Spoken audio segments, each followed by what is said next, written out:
Muslim వాళ్ళ పిల్లలకి చిన్నగా ఉన్నప్పటి నుంచే ఖురాను ఎట్లా చదవాలి, పవిత్రమైన రంజాన్ వస్తే ఎట్లా ఒక్క పొద్దులు ఉండాలి, శుక్రవారం వస్తే ఎట్లా నమాజ్ చేయాలి అని వాళ్ళ పిల్లలకు వాళ్ళ చిన్నగా ఉన్నప్పటి నుంచే నేర్పిస్తున్నారు.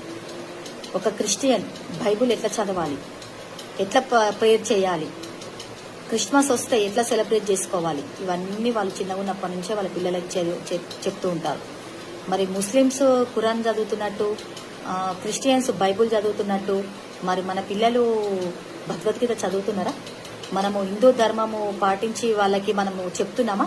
ప్రతిరోజు మనము మన ధర్మాన్ని మనం కాపాడుకోవాలి, మన హిందూ ధర్మాన్ని మనం కాపాడుకోవాలి, ప్రతిరోజు భగవద్గీత చదవాలి, ప్రతిరోజు గుడికి వెళ్ళి రావాలని మన పిల్లలకు మనం నేర్పిస్తున్నామా?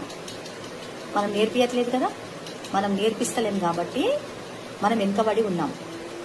మన గుళ్ళని మనం కాపాడుకోవాలన్నా, మన హిందూ ధర్మాన్ని మనం కాపాడుకోవాలన్నా, మన సనాతన ధర్మాన్ని మనం కాపాడుకోవాలన్నా మనం చేయాల్సింది ఒక్కటే.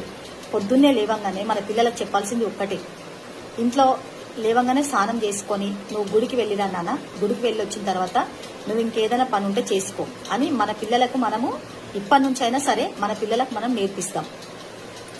జై భారత్.